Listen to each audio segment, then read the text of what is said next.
પોતે એટલા છો ફની જ છો તમારું કેરેક્ટર કે પછી કંઈક એ લોકો રોજે રોજ મારી સાથે ડીલ કરે છે એમને ખબર હું કેટલો ફની છું કે કેટલો અનોઈંગ છું. હું 17 વર્ષનો હતો, મને કે 60 વર્ષના માણસનો રોલ છે, તો એવા કપડાં પહેરો, પછી પેલી વોકિંગ સ્ટિક મસ્તવાળી મને આપી હતી, ચશ્મા સરસ મજાના આપ્યા. આઈ વોઝ વેરી ફેસિનેટેડ કે આ તો હું અલગ જ માણસ બની ગયો. બધા જેટલા બી ફિલ્મ મેકર્સ છે બધા સાથે કામ કરવું છું. સો જેની સાથે મેં કામ નહોતું કર્યું એમની સાથે કામ કરવાની મને ઈચ્છા હતી વધારે. આ સ્ટોરીના આ પોઈન્ટ ઉપર આ કેરેક્ટર કઈ સ્ટેટ ઓફ માઇન્ડમાં છે, તો એ કદાચ હું એ ટાઈમે મને ના ખબર હોય, કારણ કે મેં ગઈકાલે ક્લાઇમેક્સ શૂટ કર્યો હોય, આજે હું રોમેન્ટિક સોંગ શૂટ કરી રહ્યો છું, કાલે હું એક ઇમોશનલ સીન કરી રહ્યો છું. સુપ્રભાત દર્શક મિત્રો, ગુડ મોર્નિંગ ગુજરાતમાં હું તીર્થા આપનું હાર્દિક સ્વાગત કરું છું. મિત્રો, તમે છેલ્લે કઈ ફિલ્મ જોઈ? નથી યાદ? ઓકે, તમે કોઈ પણ ફિલ્મ જોઈ હોય જે તમને યાદ રહી ગઈ હોય, એવી કોઈ યાદ આવે છે કે જે છાપ છોડી દીધી હોય, તમને ડેફિનેટલી યાદ છે કે આ મસ્ત ફિલ્મ હતી? તો એ મસ્ત કેમ લાગી હતી એવું તમને ક્યારે વિચાર આવે છે? કદાચ એ ફિલ્મના ઇમોશન્સ તમને બહુ હિટ કરી ગયા હતા, તમે એનાથી ગયા હતા, તમને ગમી ગયું હતું, અથવા એક્ટર અથવા એક્ટ્રેસનું કોઈ પરફોર્મન્સ તમને બહુ જ ગમી ગયું હતું, એવું હતું ને? એવું મોસ્ટલી એવું જ થાય, બિકોઝ એ બેસ્ટ માધ્યમ છે ગમવા માટે. તો એક્ટર્સ એવું તો શું કરે છે કે જે આપણને બહુ જ ગમી જાય છે? આપણે કેમ એમનાથી એકદમ આમ દિલ આપણું એમના પર આવી જાય છે, આપણને બહુ જ ગમી જાય, એવું એમનો અભિનય કેમ હોય છે? એવું તો એ લોકો શું કરે છે, એવો તમને વિચાર આવ્યો છે? વેલ, એક રશિયન અમેરિકન રાઇટર છે, પ્લેરાઇટ છે, એક્ટર છે અને ડિરેક્ટર છે, જેમનું નામ છે માઇકલ ચેખોવ. અને એમની જે એક્ટિંગ થિયરીઝ છે એમાંની એક થિયરી છે, અને એમાં એમણે એવું સમજાવ્યું છે કે એક્ટિંગ સરસ ત્યારે લાગે જ્યારે એમાં 4 વસ્તુઓ હોય. વેલ, આ વસ્તુ આપણે કોઈ પણ આર્ટ ફોર્મ માટે પણ અપ્લાય કરી શકીએ છીએ, પણ મેજરલી એક્ટિંગ સરસ ત્યારે થાય જ્યારે એની અંદર 4 વસ્તુ હોય. એક કે એની અંદર બ્યુટી હોવી જોઈએ, સુંદરતા હોવી જોઈએ, પછી એન્ટાયરિટી હોવી જોઈએ, એ ઇન ઇટ સેલ્ફ કમ્પ્લીટ હોવું જોઈએ, પછી ઇઝ હોવી જોઈએ, એક સહજતા હોવી જોઈએ, નેચરલનેસ હોવી જોઈએ, અને એનું એક ફોર્મ હોવું જોઈએ. ફોર્મ એટલે ક્રાફ્ટ. એક્ટિંગના ક્ષેત્રમાં કહીએ તો ક્રાફ્ટ હોવું જોઈએ, અથવા આમ કોઈનું રૂપ અથવા આકાર હોવો જોઈએ. તો બ્યુટી, ઇઝ, ફોર્મ અને એન્ટાયરિટી, આ 4 વસ્તુઓ જો કોઈ પણ આર્ટ ફોર્મમાં હશે ને તો એ લોકોને ગમી જ જશે, કારણ કે એ બહુ જ વધારે અને બહુ જ સરળ રીતના કનેક્ટ થઈ શકશે, એવું માઇકલ ચેખોવનું કહેવું છે. તમે હવે એવું વિચારતા હશો કે હું સવારમાં તમને એક એક્ટિંગ ટેકનિક કેમ શીખવાડું છું? વેલ, એનું રીઝન એ છે કે આજના આપણા જે ગેસ્ટ છે એ મારા મુજબ આ 4 ટેકનિકને, આ 4 વસ્તુને ડેફિનેટલી અપ્લાય કરે છે એમના આર્ટમાં, અને એના કારણે એમના કોઈ પણ પરફોર્મન્સ હોય આપણને એ ગમી જ જાય છે વિધાઉટ અ ડાઉટ. એ એમના જે રિલેટેબલ કેરેક્ટર્સ હોય છે, એમની જે નેચરલ એક્ટિંગ હોય છે, એમનું હ્યુમર, એમની સેન્સ ઓફ કોમિક ટાઈમિંગ, એ બધું એટલું સરસ છે ને કે એવરીબડી વિલ લવ હિમ. અને ગુજરાતી સિનેમામાં તો ચોક્કસ, તમે ગુજરાતી છો અને છોકરીઓ તો ઘેલી ઓલરેડી થઈ ગઈ છે, અને તમે રસોડામાં જઈને એને જો મેસેજ કરતી હશે, આવું એમનો એક ડાયલોગ છે, તો તમને જો યાદ આવ્યું તો એ કોણ છે? આટલા સરસ પર્સનાલિટી જે આપણા ગુજરાતી સિનેમાના ચાર્મિંગ એક્ટર છે અને આપણને બધાને બહુ ગમે છે, એવા રોનક કામદાર સાથે આજે આપણે મળવાના છીએ. તો ચાલો એમની સાથેની વાતચીત હવે આપણે શરૂ કરીએ. નમસ્તે સર. કેમ છો? નમસ્કાર. Good morning. Good morning. Yes, good morning. ગુજરાતમાં આજે આપણે મળ્યા છીએ, તો તમારી મોર્નિંગ્સ યુઝ્યુઅલી કેવી હોય છે? મારી મોર્નિંગ્સ બહુ એક્સાઇટિંગ હોય છે એકચ્યુઅલી, કારણ કે મારા ઘરમાં 2 પેટ્સ છે, મારા 2 કેટ્સ છે. તો એમાંથી જે મોટો છે, જે એનું નામ પાબ્લો છે, ઘણા લોકો ઓળખે છે હવે સોશિયલ મીડિયા થ્રુ. સો એ લગભગ મારી સાથે જ સૂતો હોય રાતે, તો સવારના એ ઉઠાડે મને, મારે અલાર્મની જરૂર ના હોય. સવારના 5:30-6 વાગે ને એટલે આમ મોઢા પાસે આવીને મિયાવ મિયાવ કરે જોરથી કે મને બહાર લઈ જાઓ, મારી સાથે રમ. સો મોર્નિંગ્સ આર વેરી એક્સાઇટિંગ, કારણ કે ઉઠીને તરત દોડાદોડ રમારમ ચાલતી હોય ઘરમાં. એટલે એનર્જી ઓટોમેટિક, એનર્જી તો ફૂલ, હા એકદમ ફૂલ આવી જાય છે. અને જ્યારે તમે કામ કરતા હો ત્યારે પણ આટલી જ એનર્જેટિક હોય કે પછી? ના, એટલી જ એનર્જેટિક, હા, કારણ કે ત્યારે ગાડી લેવા આવી ગઈ હોય ને નીચે, એટલે ફટાફટ તૈયાર થઈને ભાગવું પડે. રાઈટ. અને તમે છો એક તો આટલા સરસ મેં કીધું એમ કે બધાને તમારી જે એફર્ટલેસ એક્ટિંગ જે છે તમારી સ્ક્રીન પ્રેઝન્સ છે બહુ જ ગમે છે. Thank you. અને નેચરલી જ તમે આમ પંચ હોય કે ના હોય તમે પંચ તરીકે એને આપી દો છો ને એવું થાય કે oh my God so nice. Thank you. તો તમે પોતે એટલા છો ફની જ છો તમારું કેરેક્ટર કે પછી કંઈક I would like to think so. હવે એ તો બીજાને જે લોકો રોજે રોજ મારી સાથે ડીલ કરે છે એમને ખબર હું કેટલો ફની છું કે કેટલો અનોઈંગ છું.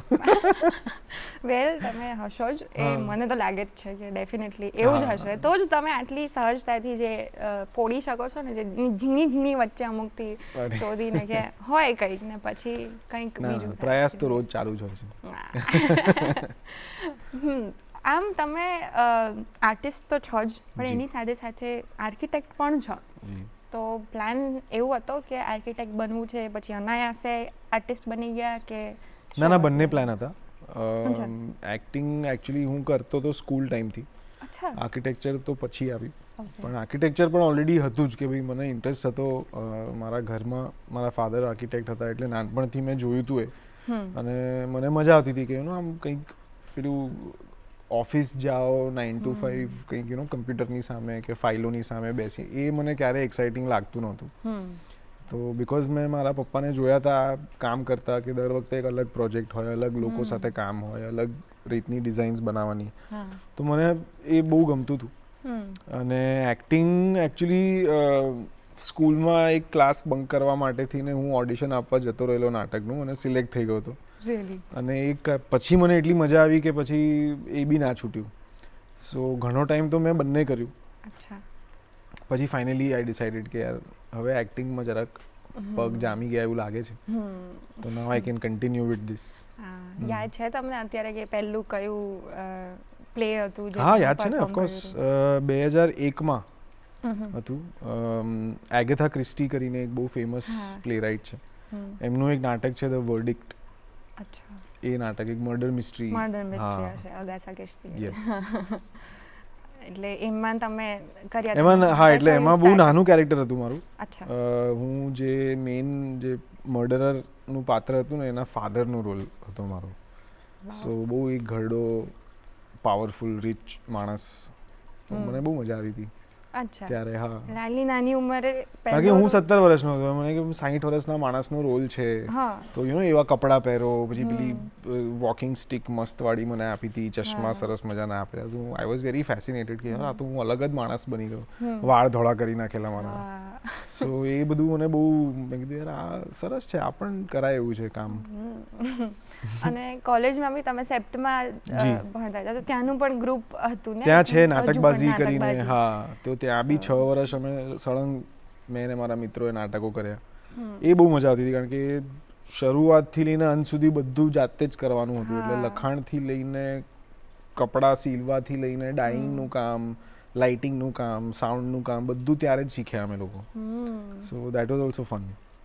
અને ત્યાંના આઈ થિંક ત્યાંની જે માહોલ જે હોતો હતો મેં અમુક જોયા પણ છે અને મારા પણ ફ્રેન્ડ્સ હતા એટલે મને ખ્યાલ છે કે એ બહુ જ ઇન્ટરેસ્ટિંગ. અને જે લોન પહેલા હતો કે એની ઉપર તમે જ્યારે રિહર્સ કરતા હશો આઈ થિંક એટલું બહુ મજા આવતી હતી. બહુ જ મજા આવતી હતી કારણ કે એ મહિનો જે અમારું વર્કશોપ અને પછી રિહર્સલ્સ ને બધું હોય તો એ મહિનો આખો અમે લોકો કંઈ જ ભણતા નહોતા, કામ નહોતા કરતા. સવારથી સાંજ આ જ કરતા હતા કારણ કે સેટ પણ હાથે બનાવવા પડે. ભંગારમાંથી બધી વસ્તુઓ લાવીને મફતમાં જે થતું હોય એટલું કરીને ક્રિએટિવલી જેટલું થઈ શકે એટલું. So it was a lot of fun. So being an architect અને being from a design oriented background એ તમને એક્ટિંગમાં હેલ્પ કરે છે કે કોઈક રીતના? હા એને બહુ ઇનડિરેક્ટલી. એકચ્યુઅલી એ કામને બીજા કામ સાથે કોઈ લેવા દેવા નથી પણ આર્કિટેક્ચર કે ઇન્ટિરિયર ડિઝાઇન કે કોઈ બી આવું કામ જે તમને અલગ અલગ લોકોની સાથે ફેસ ટુ ફેસ લાવે ને તો મને કેરેક્ટર્સ હંમેશા બહુ મળ્યા છે.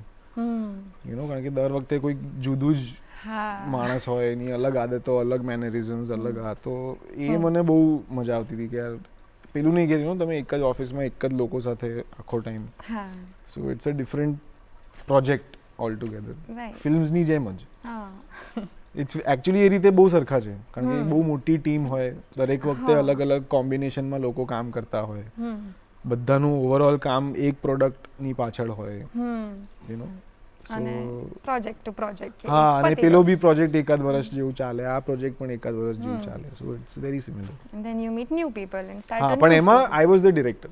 હા, અહીંયા હા, સો અહીંયા that was different. હા, તો એ તમને કેવું લાગે? આઈ થિંક હું પાવર ટ્રીપ હતી એ તો. હા, હું બોસ.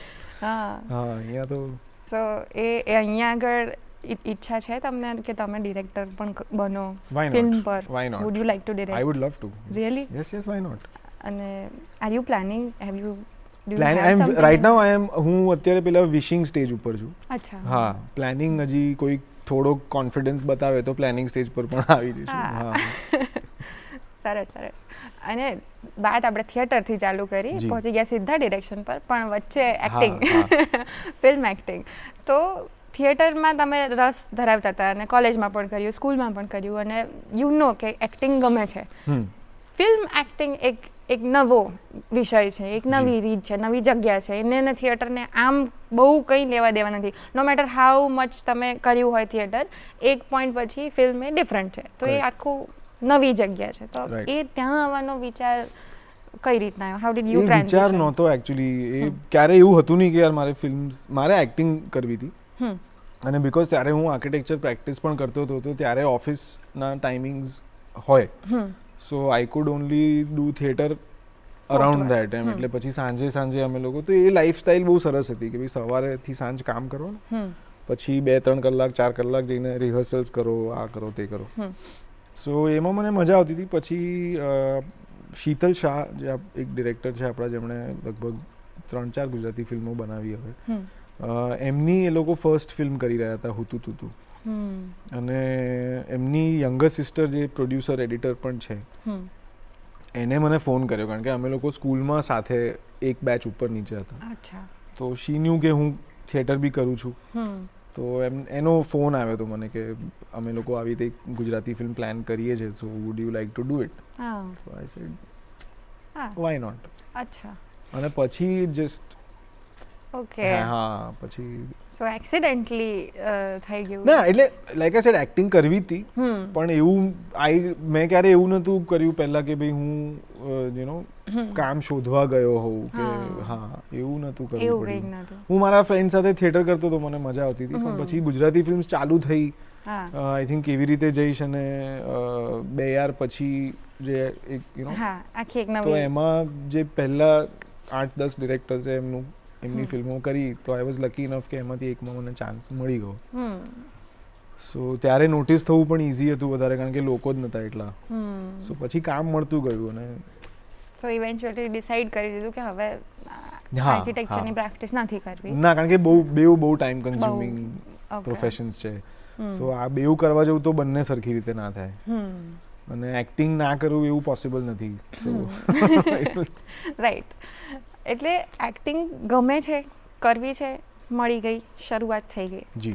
હવે અઘરો પોર્શન એ હોય કે પહેલી ફિલ્મ મળી ગઈ, પહેલી ફિલ્મ આવી ગઈ, લોકોને ગમી ગયા, બીજી જે ફિલ્મ આવે એની સુધીની જે રાહ હોય, અથવા વચ્ચે એવો કોઈક પીરિયડ હોય જ્યારે કંઈ, એ એકચ્યુઅલી પછી આવ્યો. ઓકે. પહેલા 4-5 ફિલ્મો તો થઈ ગઈ, કારણ કે ત્યારે કેવું હતું કે ભાઈ જે આવતું હતું એ હા પાડીને કરી લેતા હતા, કે ભાઈ કારણ કે નવું હતું, એક્સપ્લોર કરતા હતા અલગ અલગ. પછી જરાક સમજણ વધી, ચોઇસીસ પોતાની ક્લિયર થઈ કે ભાઈ અચ્છા આવું નહીં, મારે આવું કંઈક કરવું છે. સો પછી એ વેઇટિંગ પીરિયડ થોડોક વચ્ચે લાંબો થાય, when you have to make a choice. પહેલા તો શું ચોઇસ જેવું હતું જ નહીં, જે આવ્યું કરી લીધું, મજા કરી, હા, લોકો મળ્યા, યુ નો. સો એ હવે વચ્ચે આવતું રહે છે. અચ્છા. કે મારી વર્ષમાં કદાચ એક જ ફિલ્મ આવે, કોઈક વાર એવું થાય કે 3 આવી ગઈ. સો એવું તો ચાલે. So how do you process in that waiting period where there is nothing? I travel as much as I can. અચ્છા. So you love traveling? I love it. બહુ જ મને નવી જગ્યાઓ, નવા લોકો, નવું ફૂડ સ્પેશિયલી, એ બધું એક્સપ્લોર કરવું મને બહુ ગમે. અચ્છા, નાઇસ. હા, ખાલી ટાઈમ હોય તો કાં તો એ કરવાનું, કાં તો કોઈક ક્રિએટિવ એક્સરસાઇઝમાં જોડાઈ જવાય, કોઈ યુ નો કોઈ લખતું હોય તો એની સાથે જસ્ટ કે ભાઈ ચલો અત્યારે કંઈ કામ નથી તો આ કરીએ. સો એવું બધું ચાલ્યા કરે અને કાં તો ઘરે બેસીને પિક્ચર જોવાનું. હા, પિક્ચરો જોવાથી આપણે કઈ પ્રકારના રોલ્સ કરવા છે એ જે ફિલિંગ ના હું એ રિસર્ચ ઓરિએન્ટેડ નથી. મને તો પિક્ચર જોવા ગમે છે તો હું જોઉં છું.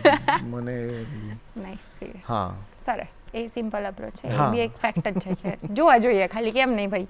પહેલા આપણે દર્શક મિત્રોને પણ પૂછ્યું કે કઈ ફિલ્મો જોવે છે. કરેક્ટ, સિમ્પલ છે, હા, ગમે તો જોવાનું.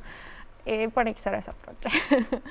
પણ આ વાત કરીએ કે જો એક્ટિંગની, શરૂઆતની એક્ટિંગની, કે ફિલ્મમાં તમે અમુક થઈ ગઈ 3-4 સળંગ આવી ગઈ એવું તમે કહ્યું, પછી જે તમે ટ્રાન્ઝિશન કર્યું, તો તમે કોઈ વચ્ચે અમુક રોલ્સને ના પાડી હોય અથવા તમને અમુક રોલ્સ ના મળ્યા હોય, એવું થયું છે? આઈ એમ શ્યોર ઘણી જે બી ફિલ્મો મારા વગર બની છે એ મને નથી જ મળી. અને ઘણી એવી ફિલ્મો છે કે જે મેં બી ના પાડી છે. એ પ્રોસેસ છે, every actor goes through that. હા, તો એ ઓડિશન આપ્યા પછી અથવા જે પણ પ્રોસેસ હોય, કદી ઓડિશન નથી આપ્યું? ઓ માય, હુતુતુતુમાં આપેલું, પણ it was also more of a screen test. અચ્છા. કારણ કે એમાં એવું નહોતું કે બી 50-100 લોકોમાંથી સિલેક્શન થયું હોય. એ લોકોએ 2 જ લોકોને બોલાવેલા. અચ્છા. અને સ્ક્રીન ટેસ્ટ જ થયો હતો.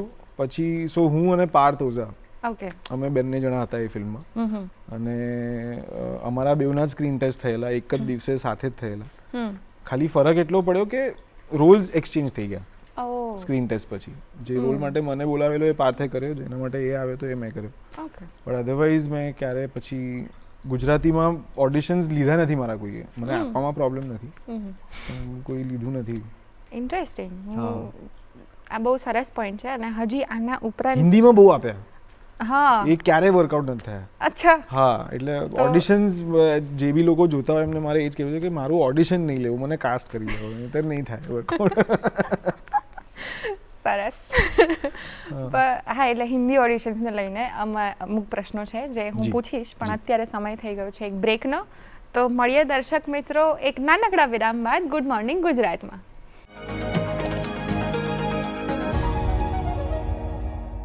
વિરામ બાદ આપ સૌનું ફરીથી સ્વાગત છે ગુડ મોર્નિંગ ગુજરાતમાં. અને આજે આપણી સાથે છે રોનક કામદાર, જે ગુજરાતી સિનેમાના બહુ જ સરસ એક્ટર છે. તો એમની સાથેની આપણે વાતચીત હવે કન્ટિન્યુ કરીએ. વાત આપણે અટકાવી હતી કે તમે હિન્દી ઓડિશન્સ આપ્યા હતા ને એ વર્કઆઉટ સમહાઉ નથી થયા. તો જ્યારે કોઈ ઓડિશન વર્કઆઉટ ના થાય ત્યારે ક્યારેક ઇનિશિયલી એવું થાય કે કેમ નહીં, એ તમને એવું ફીલ થતું હતું કે વર યુ સોર્ટેડ પહેલેથી જ કે this is part of the process? હા, મને ખબર હતી. કારણ કે ઘણા બધા લોકો જે મળ્યા હતા ઓન ધ વે ઓલ્સો, એ લોકોની પાસેથી પણ સાંભળ્યું હોય કે ભાઈ ઓડિશન પ્રોસેસ આવી જ હોય, યુ નો, કે લીધા હોય. અને એકચ્યુઅલી એ ઓડિશન્સમાં એવું છે કે તમારો ઓડિશન શેના માટે લઈ રહ્યા છે એ બી બહુ અગત્યનું છે. ઘણી વખત એવું હોય છે કે યુ નો કાસ્ટિંગ વાળા લોકોને એક મેન્ડેટ મળી હોય કે ભાઈ યાર આમાં 100 લોકોના ઓડિશન જોઈશે. ઓકે. તો હવે એ તમને ખાલી એ 100 નંબર એમનો ટાર્ગેટ પૂરો કરવા માટે છે તમારું ઓડિશન, કે actually they are considering you don't know. So એ પછી વિચાર કરવો બી વ્યર્થ છે, કારણ કે પછી તમે એ વિચારમાં યુ નો ખોવાઈ જાઓ. સો ઇટ્સ પેલું નેકી કર કુએ મેં ડાલ ભૂલ જાઓ. અચ્છા. તો ક્યારેક રીથિંક કરવાની મોમેન્ટ નથી આવી, even though there will be rejections and it is part of the process, પણ એ તમને અફેક્ટ નતા કરતા ક્યારેય? ઓકે. મે બી કદાચ પહેલા 1-2 વાર કે યાર કેમ નહીં થયું હોય, કે પહેલા તમને થાય કે અચ્છા યાર ના પાડવા તો ફોન કરવો તો કે ભાઈ નથી થયું, ખબર જ નથી શું થયું. પછી ઓડિશન આપ્યા પછી તો પહેલા તો હું ફોલો અપ બહુ કરતો હતો. अच्छा. कि भाई वो ऑडिशन दिया था उसका क्या हुआ? हाँ. तो कि हाँ वो हो रहा है हम आपको बताएंगे. પછી 2-4 દિવસ થાય, 5 દિવસ થાય એટલે પાછો હું ફોન કર્યું કે ભાઈ वो ऑडिशन का क्या हुआ? अरे हाँ आपको बोला ना हम बताएंगे, अभी चल रहा है सब, शॉर्ट लिस्टिंग चल रहा है. नहीं मतलब डायरेक्टर को अच्छा लगा ना, तो बोले हाँ हाँ अच्छा लगा એમ. એટલે પછી તમે ગાંડા થઈ જાઓ, કારણ કે સામે જવાબ જ ના આપે. એટલે પછી બંધ જ કરી દીધું કે ઓડિશન આપો, મોકલી દો ને ભૂલી જાઓ. એટલે એ બેસ્ટ વે છે, that is the only way. Okay. That is, હા, આમાં બીજો કોઈ રસ્તો છે નહીં. કોઈ રસ્તો નથી. નાઇસ. અને જ્યારે તમારી પહેલી ફિલ્મ રિલીઝ થઈ ગઈ, અથવા જે પણ તમે એક ટર્નિંગ પોઈન્ટવાળી કોઈ ફિલ્મ જે તમે માનતા હો કે આના પછી તો સેટ થઈ ગયું છે ને હવે તો બહુ ના જ સેટ તો comfortable. હજી બી નથી, સેટ તો ક્યારેય નહીં થાય કારણ કે there will always be Something else something more that you want. કે જે તમારે હા, કરવું સો છે. એ સેટિસ્ફેક્શન હોવું તો બહુ ખરાબ છે આ ઇન્ડસ્ટ્રીમાં. So as an artist I would advise કે એ તો ના જ હોવું જોઈએ હા. અને એ ચેઝ પણ ના કરવું જોઈએ. રાઈટ. પણ હા, definitely you know things have move forward very well. હા, પણ એ ચેન્જ કઈ રીતના આવ્યો કે પહેલી અમુક ફિલ્મ્સમાં તો તમે કીધું રેન્ડમલી એ થઈ ગઈ હતી, આવતી ગઈ, તમે કરતા ગયા જસ્ટ ટુ એક્સપ્લોર. ઇવેન્ચ્યુઅલી પછી જે તમે કીધું ને કે ચેન્જ લાવો તો કે મારે આ નથી કરવું, અથવા જે બી એ ચેન્જ આવ્યો કે જે કોઈક અથવા એ ઓડિયન્સના રિવ્યૂ પરથી પણ હોઈ શકે છે કે તમારા કોઈ ફિલ્મ તમે જોઈ હોય, એટલે તમારી માઇન્ડસેટમાં ચેન્જ કેવી ના, એટલે રીતે પહેલી 3-4 ફિલ્મો જે 5 ફિલ્મો મેં કરી ને એમાં આઈ વોઝ એક્સપ્લોરિંગ કે ભાઈ ફિલ્મના સેટ ઉપર હોવું શું હોય, એક શેડ્યુલ કેવી રીતે પહેલું બધું નવું હતું. એટલે એકવાર એ ખબર પડી પછી મને એવું હતું કે મારે બધા જેટલા બી ફિલ્મ મેકર્સ છે બધા સાથે કામ કરવું છે. સો જેની સાથે મેં કામ નહોતું કર્યું એમની સાથે કામ કરવાની મને ઈચ્છા હતી વધારે, કે ભાઈ કારણ કે નથી કર્યું કામ.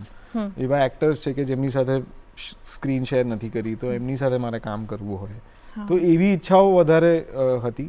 ટાઈપ ઓફ કેરેક્ટર્સ તો મને તો એવું છે કે જે બી આપે હું મારે કરવું હશે. સો એવું ક્યારે મને નથી કે ભાઈ આવા જ કેરેક્ટર કે આવું કંઈક. હા, જે વધારે કર્યું છે એ કદાચ કરવાનું એક્સાઇટમેન્ટ થોડુંક ઓછું હોય, જે નથી કર્યું એ કરવાનું એક્સાઇટમેન્ટ વધારે હોય. That's about it.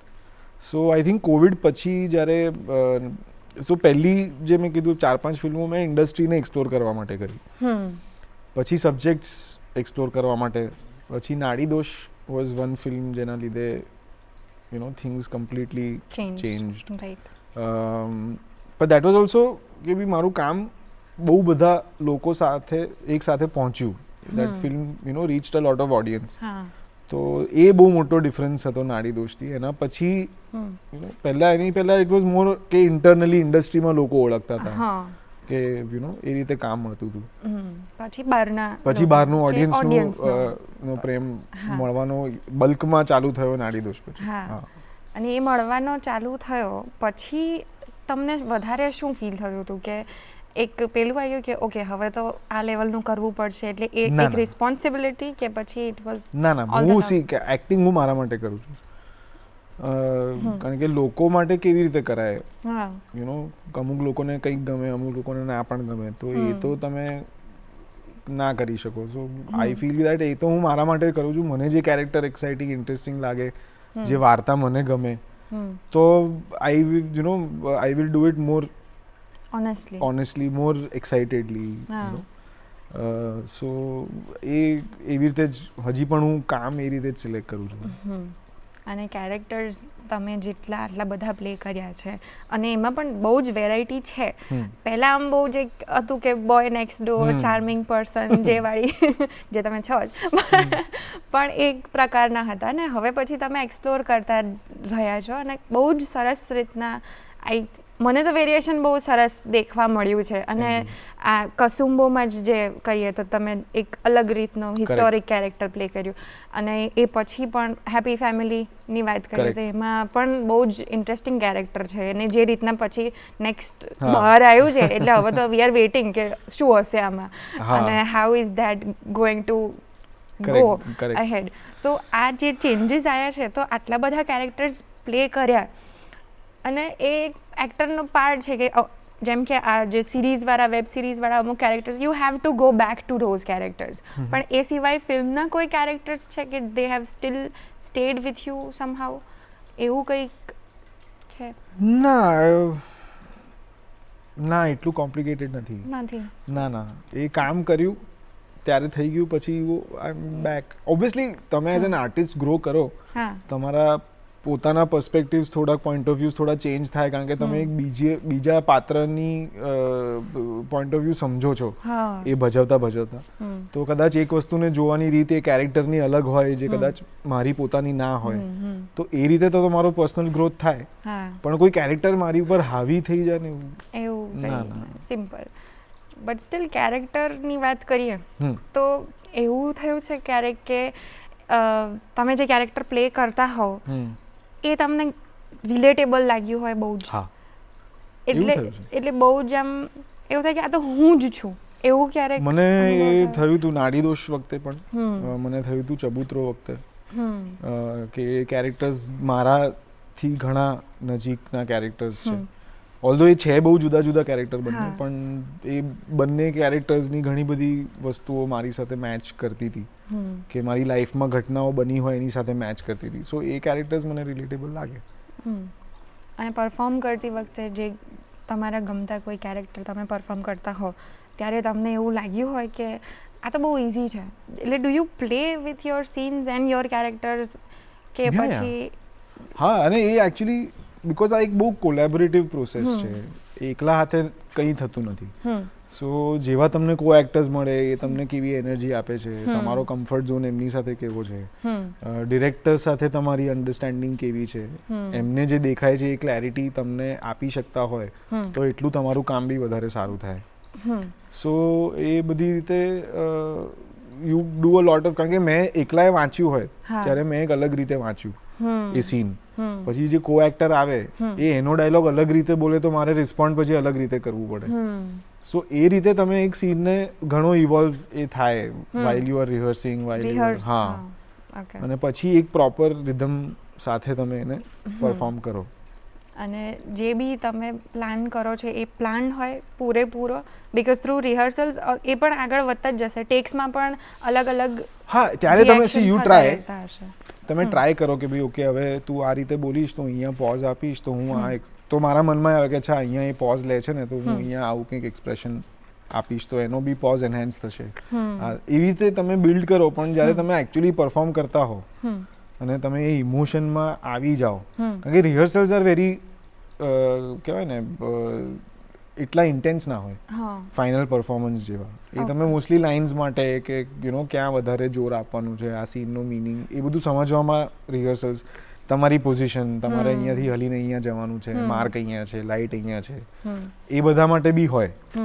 So once you are clear with all that અને જ્યારે તમે ફાઇનલી ટેક આપો ત્યારે એ બધું યુ નો એ નથી હોતું મગજમાં, ત્યારે ખાલી એ કેરેક્ટર શું ફીલ કરી રહ્યું છે એ ટાઈમ પર વાર્તામાં એ જ તમારે પ્રોજેક્ટ કરવાનું. તો ત્યારે ઘણી વખત એવું થાય કે કંઈક કામ અચાનક જ અલગ રીતે આવે, પણ it's a part of the process. So everyone is very use to handling such things. So પણ એ મજા બહુ આવે, કારણ કે બહુ જેન્યુઇન કોઈક રિહર્સ કર્યા વગરનું કંઈક આવ્યું હોય ને તો એ લાગે બી એકદમ નેચરલ, લાગે બી ફ્રેશ, સામે રિએક્શન પણ જેન્યુઇન આવે કે આ શું કરે છે. સો યા દેટ મેક્સ ઇટ ફન. હા, એટલે જ ટેક્સ જે વધારે ટેક્સ કરો તો તમે વધારે કદાચ એક્સપેરિમેન્ટ કરી શકો. ડુ યુ બિલીવ કે એ સારું છે કે you should have more tax, કે પછી એક જ ટેકમાં પરફેક્ટ થઈ જાય ત્યાં સુધી તમે રિહર્સલ કરો? All depends on the director. Okay, હું એવી રીતે કામ કરું છું. ઓકે, હા, કારણ કે એ ડિરેક્ટર છે જેણે એ ફિલ્મ જોયેલી છે ઓલરેડી, રાઇટર ડિરેક્ટર બંને જણા, તો એમને ખબર છે કે ભાઈ આ પોઈન્ટ, આ સ્ટોરીના આ પોઈન્ટ ઉપર આ કેરેક્ટર કઈ સ્ટેટ ઓફ માઇન્ડમાં છે. તો એ કદાચ હું એ ટાઈમે મને ના ખબર હોય, કારણ કે મેં ગઈકાલે ક્લાઇમેક્સ શૂટ કર્યો હોય, આજે હું રોમેન્ટિક સોંગ શૂટ કરી રહ્યો છું, કાલે હું એક ઇમોશનલ સીન કરી રહ્યો છું. સો એ ઇમોશનલ કન્ટિન્યુઇટી મારી પાસે ના હોય નેસેસરીલી. ખબર હોય કે ભાઈ અચ્છા આ સીન પહેલા, પણ એ સીન ભજવ્યો જ નથી હજી, એ સીન જે નથી થયો એનું રિએક્શન મારે અત્યારે આપવાનું છે. સો એ બહુ ડિરેક્ટર પર ડિપેન્ડ કરે છે. જો એમને પહેલા ટેકમાં મળી જાય તો આઈ એમ ઓકે, જો એમને 25 ટેક કરવા હોય તો આઈ એમ ઓકે. એ કામ મારું એ કામ છે કે જ્યાં સુધી ડિરેક્ટર ઇઝ નોટ સેટિસ્ફાઈડ ત્યાં સુધી હું કર્યા કરું. અને તમને એવું થાય ક્યારેક કે ડિરેક્ટરે ઓકે કહી દીધું છે but you are not satisfied? હા, થાય ને. તો તમે તો તમે કહો કે યાર મારા માટે એક ફરી કરીએ ને, I think I can do better, કે આ મારે આ રીતે ટ્રાય કરવું છે, તો એક લઈ લો પેલો, તો અને પછી એડિટેબલ પર whatever they feel goes well they use that shot. So એ સ્કોપ છે બેઝિકલી કે તમે ટ્રાય કરી શકો અને you also want to explore that. Yeah. અને ઓન સેટ પર જે કોઈ બી ઘટના, આટલા બધા સેટ્સ પર આટલી બધી ઘટનાઓ થઈ હશે, એમાંથી કોઈ એવી ઘટના, એક્સપિરિયન્સ છે અથવા કોઈ મોમેન્ટ જે તમે કીધું ને કે કંઈક ગજબ થઈ ગયું જે યુ કાન્ટ એક્સપ્લેન, અને એનાથી તમને કંઈક શીખવા મળ્યું હોય, એવી કોઈ મોમેન્ટ શેર કરી શકો? બહુ બધી છે. લાઈક એક ફિલ્મ પર કદાચ યુ નો 100 એવી ઘટનાઓ થતી હશે કે જ્યાં તમને કાં તો બહુ મજા આવી હોય, કાં તો બહુ હસ્યા હોય, કાં તો કંઈક અલગ જ તમે તમારું જ એક એબિલિટી અલગ જોઈ જે નથી ખબર કે છે ફોર એક્ઝામ્પલ. તો એવું બધું તો બહુ બધું થયા કરતું હોય છે. In fact Kasumbo was the biggest example, કારણ કે એ ફિલ્મ એવી હતી કે જ્યાં કંઈ જ રિલેટેબલ નહોતું, બધું જ પહેલી વાર કરી રહ્યા હતા. સો શીખ્યા તો ઓબ્વિયસલી તમે કરો એટલે તમે શીખો જ, કારણ કે તમને એક એક્સપિરિયન્સ તો મળી ગયો છે. સો હવે નેક્સ્ટ ટાઈમ મારે કોઈ પેલી રીગ વિગ લગાડીને એક્શન કરવાનું હોય તો એ મારાથી કદાચ બેટર રીતે થાય કે ફાસ્ટર થાય. પણ ત્યારે એ બધું કરવામાં મજા બહુ આવતી હતી. આમ હાર્નેસ બાંધીને આમ ઉડીને જવાનું હોય એટલે એમ કેવી મજા આવે આ બધું કરવાનું. અને આટલી સરસ સરસ ફિલ્મ્સથી આટલા એક્સપિરિયન્સીસ તમે કલેક્ટ કરો છો તો તમે એઝ અ પર્સન તો ગ્રો થયા જ હશો. I hope so. Of course. Also you travel so much, તમે કીધું છે ને એ તમને દેખાતો છે, પણ તમને ક્યારે એવું થયું કોઈ એક પરફોર્મન્સને હવે તમે જુઓ તો કે આના કરતાં તો હું ઘણું સારું હવે કરું, એ તમને ક્યારેક? એ તો છેલ્લી ફિલ્મ જોઈને બી થાય કે યાર અમુક સીન્સમાં થાય કે યાર બહુ ખરાબ કર્યું મેં, પણ it was good for my director. It looks good in the film. એ મારું પર્સનલ ઓપિનિયન છે કે યાર આમાં કદાચ મેં આમ રડતા રડતા આંસુ ના પાડવા દીધા હોત ને તો કદાચ વધારે ઇફેક્ટિવ થાત, યુ નો. પણ એ મારા પર્સનલ વિચારો છે. એ કદાચ it could B right, it could B wrong, કે જે થયું જ નથી એ ખબર કેવી રીતે પડે. રાઈટ. અને સ્પીકિંગ ઓફ પર્સનલ ગ્રોથ, એક ફેમ પણ છે કે જે સાથે આવી રહ્યો છે અને વધી રહ્યો છે. સોરી, ફેમ કે જ્યારે તમે એક પર્સનાલિટી છો, એક્ટર છો, તમારી અડધી લાઈફ પબ્લિક જોઈ રહી છે, એક પર્સોના છે, તો ફેમનો જે ગ્રોથ થઈ રહ્યો છે, ફેમનો જે ગ્રોથ થયો છે, તો એ સાથે પછી તમારામાં કંઈક બદલાવ આવ્યો છે, એના કારણે બદલાવ આવ્યો છે? મારું કેવું છે, હું નાનપણથી અમદાવાદમાં જ મોટો થયો છું, અહીંયા જ રહ્યો છું, મારા મિત્રો અહીંયા છે, મારું ફેમિલી અહીંયા છે. મારી લાઈફ ચેન્જ નથી થઈ ઇન એની વે. હું હજી બી એ જ ઘરમાં રહું છું, અમે હજી બી એ જ ખાઈએ પીએ છીએ, એટલું જ ફરીએ છીએ, એવી રીતે જ હું તો હજી બી બહાર ખાવા પીવા પિક્ચર જોવા જઉં છું. હવે ખાલી એટલું છે કે કદાચ તમે ક્યાંય ગયા હો તો તમારે 5-10 ફોટા પડાવવા પડે, લોકો ઓળખી જાય તો. પણ ઘણીવાર એવું બી કંઈ પ્રોબ્લેમ નથી થતો, મને તો નથી થતો. એટલે લોકો જ્યારે તમને મળે ત્યારે તમને ગમતું હોય છે. ઇટ્સ એ લોકો આવે, they want to click a picture with you because તમારું જ કામ એમને એટલું ગમ્યું છે, તો પછી વાય નોટ. એ પણ એક પાર્ટ છે ને, તમે એને પણ જેટલું એક્સેપ્ટ કરી દેશો એટલું સારું છે. અને આઈ થિંક કે તો ગ્રેટિટ્યુડ છે ને ઇન અ વે. યસ. હા, ઘણીવાર એવું થાય પણ કે લોકો આમ સાવ ટાઈમિંગ ઓફ હોય એમનું ફોટા પડાવવા માટે, ત્યારે એવું થાય કે યાર જમી લઉં પછી. એવું ઘણીવાર એ પણ those are also funny incidents only. કોઈ ફીડબેક તમને યાદ આવે છે અત્યારે કે જે, અથવા કોઈ લેસન કે જે તમને બહુ જ હેલ્પફુલ રહ્યો હોય તમારી જર્નીમાં, અને દેટ યુ કેરી? આમ બધું ઇઝી ગોઈંગ જ છે તમારું, એવું મને ના છે. મને વિજયભાઈ જેમણે કસુંબો ડિરેક્ટ કરીને, એમણે મને બહુ મોટી એક શીખ આપી, જે હજી બી હું ઇમ્પ્લિમેન્ટ કરવાની ટ્રાય કરું છું, પણ નથી થતું મારાથી. જો કે એઝ એન એક્ટર બહુ ઓવર થિંક નહીં કરું. Flow with the you know flow. Like don't કે તું જેટલું પ્લાનિંગ કરીશ ને એટલું ઊંધું પડશે. રિયલી? હા. કારણ કે ક્યારે શું થાય છે મારા હાથમાં નથી. આજે હું એમ વિચારતો કે યાર મારે આ ફિલ્મ આ ટાઈમે થવાની છે, પછી એના પછી આ ફિલ્મ છે, બધું સેટ છે, પછી ખબર પડી એક ફિલ્મ આખી પાછી થઈ, એમાં બધું કડડભમ થઈ ગયું. સો એમાં હું કંઈ જ નથી કરી શકતો. પણ પછી શું થાય કે આ બધા પ્લાનિંગની આની બધું ઝીરો થઈ જાય. સો એ મને એમણે, અને I think it's a very valid lesson, જે બધા એક્ટર્સ છે કે ભાઈ પોસિબલ હોય તો અપ્લાય કરવો જોઈએ. મને તો બહુ અઘરું પડે છે, હું વિચારવાનું બંધ નથી કરી શકતો. હા, બીકોઝ એ બહુ અનપ્રિડિક્ટેબલ ફીલ્ડ છે. But it is also a part of it. જેમ મેં કીધું પહેલાં પણ મેં પૂછ્યું કે કોઈ એવા આસ્પેક્ટ છે કે એને તમે કંઈ કરી નહીં શકો, તો if you are over thinking, તો એ અટકાવવા એઝ અ હ્યુમન તમે કોઈક, અથવા સ્ટ્રેસ જો હોય તો એના માટે તમે કોઈક એવી ફિલોસોફી છે કે જે અપ્લાય કરો છો કે which is working for you? ના, સ્ટ્રેસ તો હું લઉં છું, પણ I think it comes with, હું કદાચ બીજા કોઈ ફિલ્ડમાં હોત ને તો બી હું કદાચ આવો જ હોત, કારણ કે હું માણસ એવો છું. So I don't think it is the field that has made me like this. હું આવો છું જ. સો સ્ટ્રેસમાં મારું વજન ઓછું થઈ જતું હોય છે ઘણીવાર, તો એ સારી વસ્તુ છે. તો મને કોઈ પૂછે કે તમે, કારણ કે હું છે ને મને આઈ એમ વેરી લેઝી એક્સરસાઇઝ ને બધાના, મેં કે યાર તમે તમારું કેવી રીતે ફિટનેસ મેન્ટેન કરો, તો હું સ્ટ્રેસ લઈ લઉં છું વન્સ ઇન અ વાઇલ. જ્યારે એવું લાગે ને કે યાર બહુ વજન વધી ગયું છે તો કોઈક 2-4 વિચારો એવા કરી લેવા કે જેનાથી આમ ભયંકર સ્ટ્રેસ થઈ જાય. તો ગાડી પાર્ટે પણ ધીસ ઇઝ અ જોક, હા પ્લીઝ આવું કરતા નહીં. હું હજુ એ જ કહેવાની હતી કે ના ના, આ તો મારી રીત છે, આ જરાય એમ્પ્લોય કરવા જેવી રીત નથી. વાવ, ડાર્ક હ્યુમર પણ જોઈ લીધું મેં આજે તમારું. નાઇસ. બટ લાસ્ટલી જો હું એવું કહું કે કોઈ યંગ એક્ટર છે અને they love your work, we all love your work, અને જો એમને પણ આટલી ઇઝ સાથે એમ આ ફિલ્ડમાં આવવું હોય તો કોઈ મસ્ટ હેવ એડવાઇસ જેવું છે કે આટલું કરી દેશો તો you will be like golden? I wish કોઈ ફોર્મ્યુલા હોત. પણ આઈ ફીલ કે see I can say what work for મી.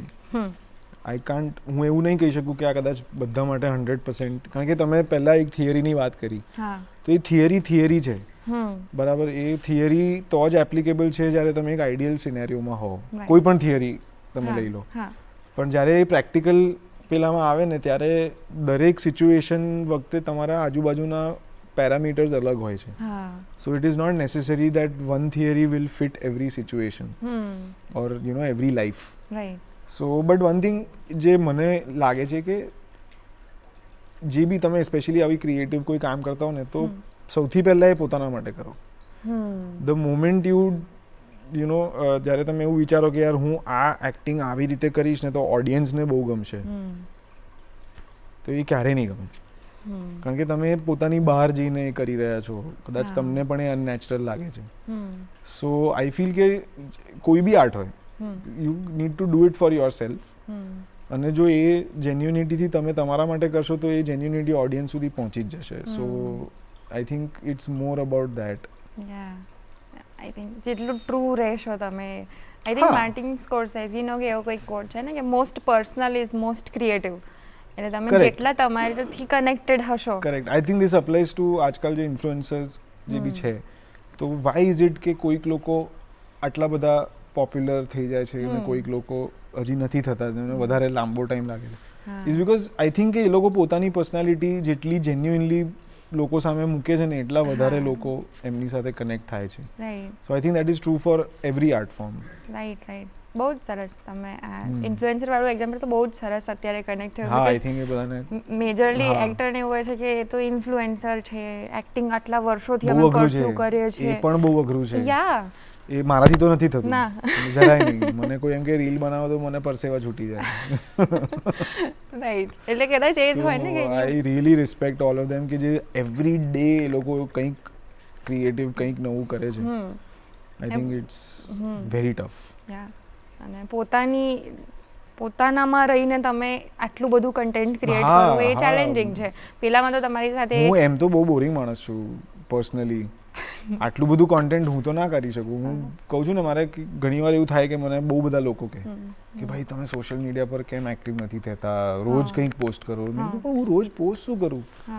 હું અઠવાડિયામાં 4 દિવસ તો પડ્યો પિક્ચરો જોઉં છું. હું કેટલું પોસ્ટ કરું હવે એનું? એ કે હું મારી બિલાડીઓ સાથે રમ કરતો હોય, એમને બિચારાને કેટલા એક્સપ્લોઇટ કરું હું સોશિયલ મીડિયા માટે? Right. So I can't think of things like the way people can. So I have huge respect. Yes. So well, whoever is watching અને જેને પણ રસ હોય એ ડેફિનેટલી તમે જો ચાહો છો તો stay true to yourself and follow your art and follow your passion. એ સરસ મજાની એડવાઇસ આપી છે. Thank you so much. Thank you. In the end અમે એક નાનકડો રેપિડ ફાયર રાઉન્ડ કર્યો છે. આમાં કંઈ બહુ વિચારવાનું નથી, અઘરા નથી. તમે સિમ્પલ. તો એક ક્વિકલી આપણે કરીએ and then we will end. Okay. Camera on થાય ત્યારે વધે છે શું, નર્વસનેસ કે focus? Focus. Okay. First day on set is fully confident કે a little bit of panic inside? No panic. Fully confident. Yeah. Okay. Acting પ્રેપમાં what is better, instinct કે rehearsal? Both. Okay. Both. Comedy scenes હોય ત્યારે natural flow is better કે multiple takes makes it better? પેલું એક છે ને આપણા આઈ નો રેપિડ ફાયર છે ને ક્વિક આન્સર્સ, પણ આ થોડુંક It's અઘરો okay, સવાલ it's છે. okay. હા, બોલો.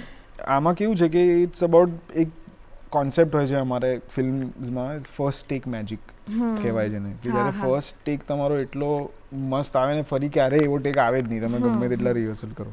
તો એવું બી થાય છે ઘણી વખત 8મા 10મા ટેકમાં ફાઇનલી એ રિધમ તમારી, સો ઇટ્સ ડિપેન્ડ્સ, એ તમારા એક્ટર્સ, કો એક્ટર્સ કોણ છે, ડિરેક્ટર શું છે શું નહીં, સિક્વન્સ કેવી છે.